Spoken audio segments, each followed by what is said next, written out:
Hey everyone, welcome to another exciting episode of the Career Evangelist podcast. And today we are so fortunate to have a guest. Alex Fichera is with us. Hey Alex, what's up, man? Hey, Bola, how are you? Good to be here. Awesome, awesome. I like it. Thank you very much for joining our community. And I'm excited about this topic because today we are going to be talking about everything that will help working professionals to maximize their time, to grow in their career, to find passion, to love what they do. That's all we do here at the Career Evangelist podcast. And today we'll be taking some leadership. We'll be talking about some leadership discussion, and we'll be hearing from Alex how to also manage change, navigate uncertainties, and also we will touch on the power of branding. Hey, Alex, let's get to it. What's Let's up? get to it. Yeah, I know. So why do you do this? Why are you passionate about leadership or helping people? Yeah, Yeah. you have to be. Yeah, why do I do it? I guess because I figured out that I was good at it and people found it of value. So again, just like anything, well, I should take that back. I have had some tough roads too, where you sort of have to know what you don't want to do, but over time you adjust your internal compass to find some sort of purpose or something that drives you at a deeper level. And so I have found that, you know, people in general fascinate me. And I don't know, I get energized by people. I like to bring energy to people when they need it. So, anything that gets me closer. And we'll probably go into a lot of sports things because of my background, but I'm a big time team player and I look at things through that lens. So yeah, Hey, I like Alex. seeing people go. So just to let you know, when you said I'm good at it, I'm not Yeah. faulting you on that. There are certain things. My wife, for example, she will ask me, "Why do you like talking? Why?" Because she, on the other hand, she does not like to go out, talk to the crowd, and that's my forte. I like to stand up in the front, talk to people. So Yes. he will ask me, why do you like doing that? I'll say, I'm very good at it. So I like your response. You are good at it. Because But the really, if deeper you are, okay, go but ahead. the deeper level question though, which we'll get into, right, is Right. how do you make a living at it? That's what most people are asking is like, yeah, I'm good at these things, but how do you make a living out of it? And I can tell you that question is worth exploring and a lot deeper. It's easy to say I like it and know what you're good at, but to make a living out of it and to turn passion into profit and things like that, that's a little bit deeper. So that's where I like to go exploring with people is I like when people are passionate about things. All right, let's see how you can make something out of it now, because that's a little bit different. And that's a tough one, honestly, because It is. let's say you talk about leadership, let's say you are a motivational speaker. How do you get people to come pay to hear you? And I think that's very, very challenging. Maybe we'll touch on it. But first of Maybe. all, Yeah. Alex, let's talk about leadership and performance Cool. optimization. Um, how can people, improve their performance so that they can position themselves for that leadership position in different organizations? Great question. Yeah, how do they in a sea of others competing Yes, for the same sort of role or position, how right, does one stand out in that, right? correct. Yeah, so one thing you'll find about me is I like to get directly to the source of things. And Right. in order to adjust your external reality, there has to be an Mhm. internal shift. So there really has to be a sort of a mindset and a motivational shift internally. And we have to sort of go this direction inwards. And then we can, in my experience, it's a much easier route to changing your external reality is to solve what's going on at the source itself. is that a nice way of telling people they're their own problem? Yeah. Um, we in my experience, we do a lot to get in our own ways, and if we can find out what's getting in our ways and work on removing those things, it usually allows us to be in our most natural state um, and see opportunity where it is. Not, some people get pegged into like a role and, oh, I want to be in that position, and they leave their freedom for opportunity to come about. They sort of just put themselves in that little position where they can have that and much more, but don't Right. limit yourself. So um, I would say it would be that there's going to have to be some changes that one does to their own energy, right? They're going to have to shift and focus. And that's a lot of the work that I do with those I coach is, we get granular. We start to break it down and make small adjustments. That's the other thing, is that the shift is one of a sort of entire movement that your life's going to change after that, and you're going to have to start going in a different direction altogether. So but once you do that, it's so much fun. I mean, now you got a whole world ahead of you and some things to do. So um yeah, that's what I would say is first we gotta solve some things at home, Right. and then that stuff becomes a reality for sure. Okay, so you mentioned some very important points. You said you talked about change, you talked about shift, and I'm thinking that's some kind of mental shift. And you said people need to know what gets in their way. So these are about intentional thinking, because if Hmm. we're not thinking intentionally, it's going to be extremely challenging for them to figure out all these things that you talk about. And I also hear you say, oh, the people you coach, right? How Oh does that yeah. work? I believe you have some people that you are helping through their journey in life. Can you touch on that and let us know how maybe there's someone out there that may want to, join your hobby Yeah. and work with you? How does it work? Thank you. And yes, you heard a lot of those points that I had mentioned in there, right? And some other ones. I like the way you brought it back to me. And I'll dive into it here as sort of succinctly as I can. Um, I work with a lot of people in the space of leadership, management, teamwork. My background is a professional athlete. I was a professional soccer player, but I also had a degree in cultural awareness and cultural studies, traveling around the world playing, I love and soccer. had a I love soccer, by the way. Sorry to put that in. I'm not a professional player, but I coach a small team, so I love. Yeah, I know. I saw that. Yeah, exactly. So we'll have to do a whole other show on some sports banter. Yeah. Very yeah, you don't want to get me started on that, but because that was such the basis for my first career in professional sports. So when we talk performance, when we talk about ascending to new levels, what the question you said about how does somebody move themselves up into a leadership role, look, in professional sports the margins are so tight and small, barely any of us get to the next level. And even me as a professional athlete, there were so many other pros above me making good money. I had to work 2 and 3 jobs. I got told by lots of clubs, I'm no good. We don't want you. Go there. Like, um, and you find it's very lonely at times. You don't have a lot of people that are in your corner rooting for you because they're trying to fight for the same thing. Right. So, there's friendly competition, and navigating that world left me with a lot of practical things that I can share back. And so over the last 10, 15 years in coaching, I built a methodology to work by called the business athlete. And this is where we take two principles, energy management and brand consciousness, the two things you talked about right from the start, right? Mm-hmm. Let's boil it down to this.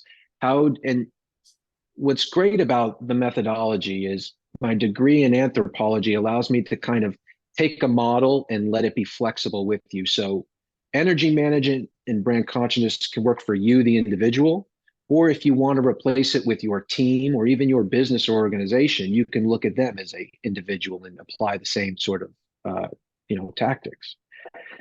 So energy management is really what most people have been calling, time management and these sorts of things. Right. It's yes, there's a skill to time management, but a lot of our issues is that we don't manage our energy well. And that's what athletes do very well. We're able to run ourselves into exhaustion, recover, and then do it again.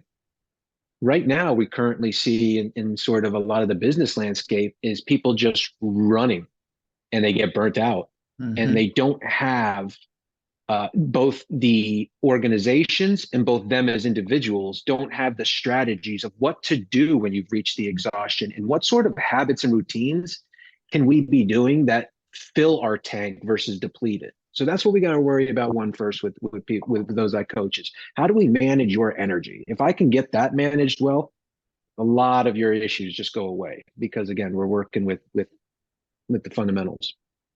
And then the second pillar is right where you were saying about your brand, and we call that in sports that's your off-field performance. Mm-hmm. So there's the on-field performance and the off-field performance, and any you'd tell me the same thing. I mean, any professional who's lived a good life and has performed at high levels and has succeeded in something will tell you that what you see on the field is because of all the work I did off the field. Now, That's if right. we can, right? And so that actually has weight to the final product you present with. So the same would work with any one of us as individuals. We are our own brand, just as a sport athlete is your own brand. What are you doing to manage your off-field performance to set your brand up for success so that companies do trust you, they find you credible, and that you're able to go and ascend to those next levels of leadership? Because I'll tell you what, Bola, a lot of people ask me about leadership. Some people like leading, which is an act, Mm-hmm. and some people like to be leaders. Those are like two different things. Some people like leading from time to time, but to be a leader is to take on a responsibility that most people don't understand until you get in there. It's bigger than you think it is. When you want to be a leader and you want to step up into those roles where your results are based on other people doing their job, that's a different world altogether. So be ready for it. That's a tough one right there. Yeah, I That's it. completely agree. Uh, you mentioned what you do off field, right? Will Yeah. influence your performance on field. And this will be clear to sports people, maybe off field exercise, what you eat. You got to watch what you eat. You got to, maybe prepare yourself mentally so that Right. when you get on field, you are performing at your peak, right? That's But it. for working professionals, off field, on field, yeah, we need off work, on work, or at work, as the case may. Yeah. What are some things or ideas or strategies that you can recommend to people that they should do, whether it is off work hours, so that they can boost their performance during their work hours? Maybe this is where you talk about Yeah. the energy management thing or You some. got it. You got it. There you go, man. See, boom. I'm glad you're able to sync it up like that. That's the feedback I need. Well, like, okay, Okay, yeah. Now you hit it right on there. This is where the energy management can come right into it. I So, like that. Yeah. but you're absolutely right. So I've always worked from the premise, and I've been yet to be proven wrong that when people are at their best, they Mhm. do their best work. Absolutely. That's absolutely Yeah. right. Like, prove me wrong. No. So let's get people at their best. And this is why, let me just take 30 seconds and step back and saying, I, I really think over the last, I look at macro forecasts, so large societal shifts, and society always tends to shift and recorrect itself. And we have honestly gone through a really heavy time as society over the last 10, 20 years, high tech innovation, a Right. lot of money invested into that. We've gone through some things, and people are Crazy. tired. People, right? Yeah, It's it's crazy. so we've reached the pinnacle. So we're about to kind of go back the other direction. And that's usually tough because the exhaustion, everybody wants to move, but it takes time.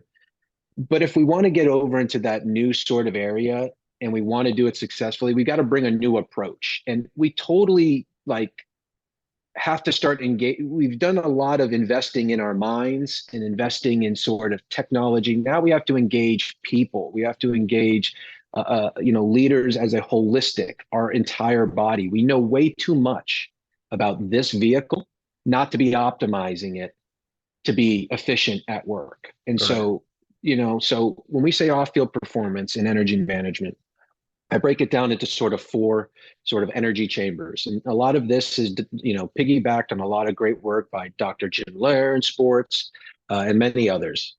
And so we break it down into four areas. You have physical, emotional, mental, and spiritual. These four sort of energies are fighting, depleting, gaining at any one time. And we want to be able to build a practice of observing, almost like we know how to self-diagnose ourselves, right? I want to give you the tools to be your own physician. So are you aware? We want to build a practice of awareness where we're looking at these energies and we're saying, okay, which one is falling off? Which one's pulling on the other? And then to your question, what strategies can I do to elevate one over the other? So I would always recommend that while the spiritual energy area is your most powerful, it's Mhm. also the most difficult to deal with. So if you are not in a good space, or you are struggling, or you're in a real deep challenge, don't start with that one, start with the physical one. And then you can build momentum very quickly. But the spiritual energy is where people or companies deal with values, company values or individual values, purpose, your vision, your sort of that sort of eternal like motivation, that hunger, which, in my book, if we talk about it later, The Business Athlete, I talk about, for me, finding and generating hunger was a difficult thing because, I had a very good upbringing. Like I had a good family background. I had opportunities in front of me. When I'm face to face with people whose families and livelihood is on the line, how do I generate the same hunger level as that individual, right? Mhm. So that's the spiritual energy is where we get that. Mhm. But that comes over time. So we start with the physical energy, and that's like looking after, your, rest is a huge thing right now, and everybody should be investing in how to optimize your rest and sleep cycles. Making sure little strategies like eat your final meal 2 hours before you go to sleep, Yeah. because it'll allow your system to fully optimize your rest time, right? And it won't be digesting food. So these are like little things that we're now seeing the evidence for that people should really start to take on, Yeah. um, brain optimization, or your neuroplasticity. I have a certification with the MIT neuroscience, and what we know about our gut and our brain and our decision making. So, that's where the physical one comes in. So really looking after hydration, rest, exercise, brain optimization, keeping your brain working. So that's what we would work on, the some strategies for those who are in the physical. Now, the emotional one is where people make a lot of mistakes. So if you're someone that's making a lot of mistakes, or you're just kind of tripping up, it's really just sort of an emotional sort of deal. In sports, we call it choking. Like you get right to it, you know exactly what you do, and you have the skills to do it, and then, man, I choked. Um, it's an emotional sort of deal. Exhaustion comes into play there. So I give people really easy strategies if you're ever in that space. So physically, you go, you take a walk, you're feeling good emotionally. There's a couple of things. Relationships. Go to the people you love and trust the most, and just go sit down with them and have a genuine, authentic Conversation. conversation. Yeah. Okay. Hmm. Music. Music is so powerful. People don't even really understand what the vibrations and frequencies of certain music can actually do on the cellular level. Hmm. One of my favorite sports, God rest his soul, Kobe Bryant, talked a lot in his book about how he used music to manipulate his persona before certain games. How do you become somebody and use music to do it? So I tell people to start playing with different musics to become personas and change their emotional state internally. Comedy is another one. I'm sure you're no stranger to Yeah. laughing. I know Yeah. that. I like that Um, too. Yeah. so again, strategies to adjust your internal climate. Mentally, we pick up things like, we pick up strategies for how to get focused this week. To write your what, why, and how. What are you going to do this week? Why is it important? And then how are you going to get it done? Keep things simple. Keep it, small, bite-sized right now. That's one of the biggest tips I can give to people that are looking for, okay, how do I get things going? Just honestly, it's a momentum thing. Try to do something different on like 10% this week and next week. Just chip away at it. And it just really amounts to a lot. So I'll That's take a break there, man. That was a lot. I hope that no, no, was no. That's so good, Alex. There are tons of information that you shared there. I like to always break it down. You mentioned those four key areas: physical, the emotional, the mental, and the spiritual. I like what you said later on about the what, why, and how. And I think people are not conscious of that what, why, and how. I started putting that framework together for myself whenever I'm working, or if I have anything that I need to Oh do. yeah. What is it? Why is it important? And how am I going to execute? And that has been helping me. So I'm glad you actually mentioned that. The Now, order is important too, yeah, because and this is important because most people would say, well, you want to start with the why, the big question. And I wouldn't argue with them, but that's for big questions. Like if you're strategizing long term, then yeah, yes, start with the why. But most people have a problem focusing this week and getting things done this week and getting yeah, things done next week. So that's why you and I would change that around to start with the what do you have to get from, and absolutely. then bring in the why, your motivation for it. So No, cool, man. I'm glad you. I like that. I like that. Earlier on, you were trying to distinguish between leading and leaders, and I want to Yeah, talk more about that. You said, well, from time to time, people like to jump in and lead, but they will not want to be leaders. Now, that leads me to the questions, and there are different opinions out there, but I just want to hear from you. Are leaders sure. born or made? Are leaders born or made? Um, Maybe, do you think anyone can be a leader? I think, yeah, it's a great question. I think everybody has the capacity to lead. Um, Everybody has the capacity to lead, and everybody leads at some point. But the term leaders, the way I represent it, is somebody who takes that on as a lifelong role, a badge, if you will, not just as a skill set or something that they can do a couple of times. It's when we talk leaders, I think in the shape that we're doing it, it's I acknowledge everybody has, and this is what like moves me about people is what I was telling you, what I was good at as my value is I would have a lot of people. I mean, I've worked with people, old, young, left, right, this, that. I mean, there is something beautiful about each and every one of them. And it's amazing. Sometimes people don't even see that in themselves. And when you can bring it out of people, like you want to talk about a drug, like I'll tell you what, you go help somebody find their passion and value, you won't need to touch another thing ever. I mean, that's like it.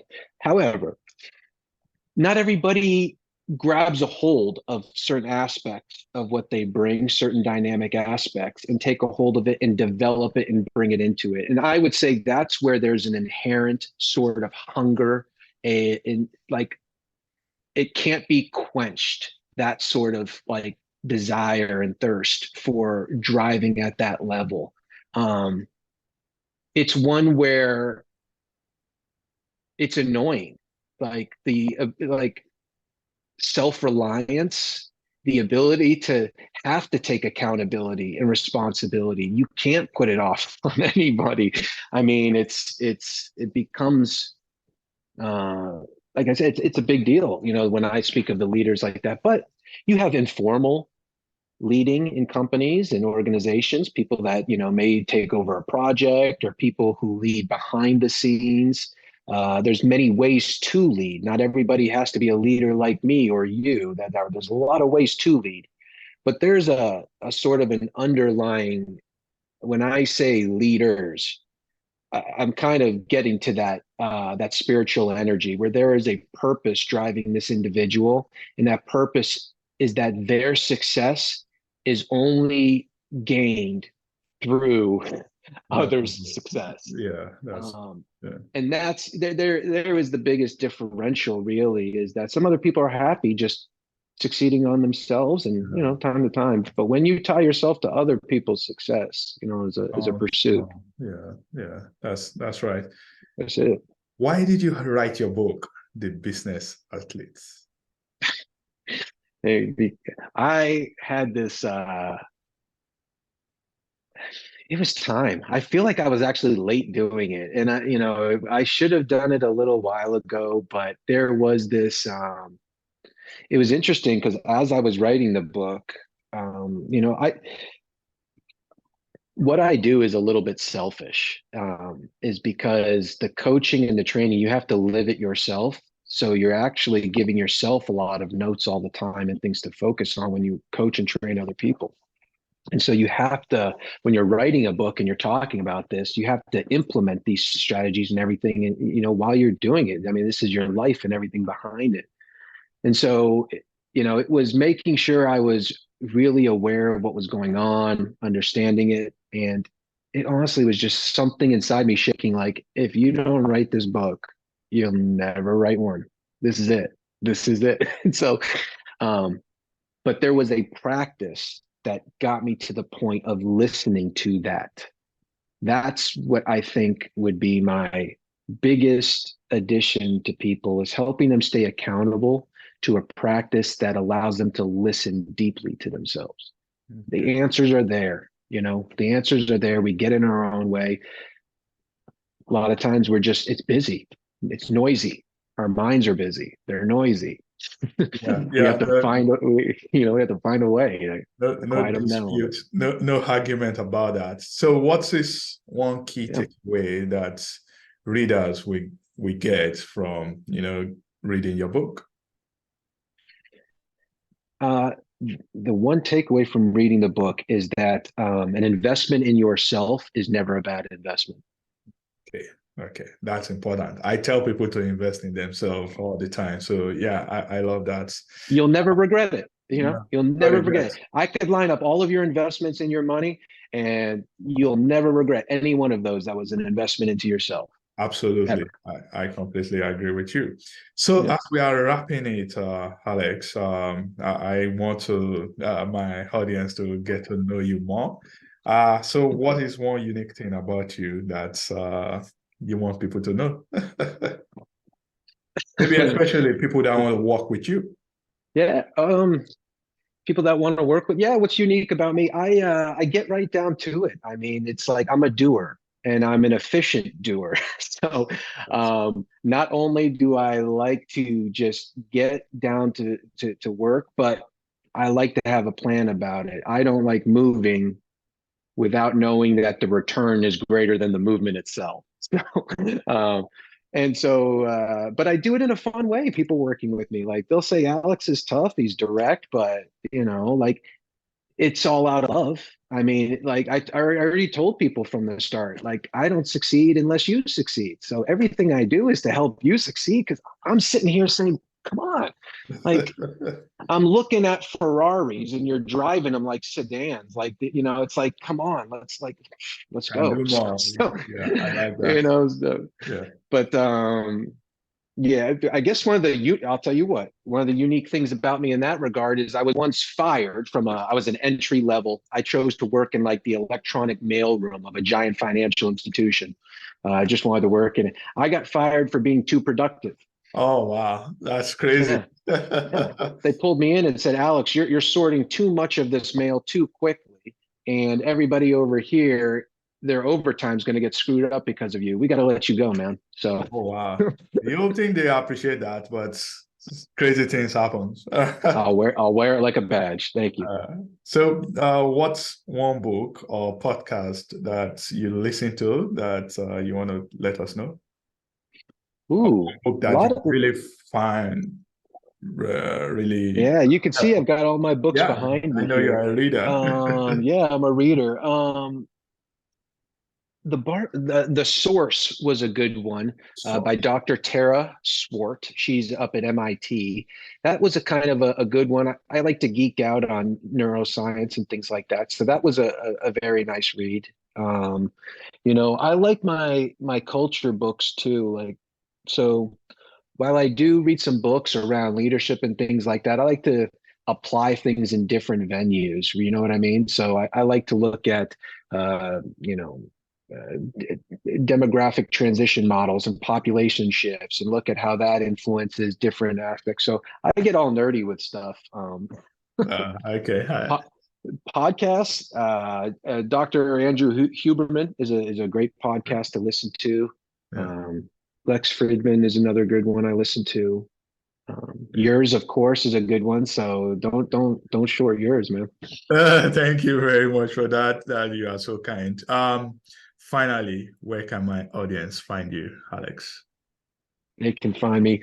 Um, let's see. You can find me on social media channels on, professionally on LinkedIn. If you're LinkedIn. looking for any advice or you want to do that, look me up on LinkedIn.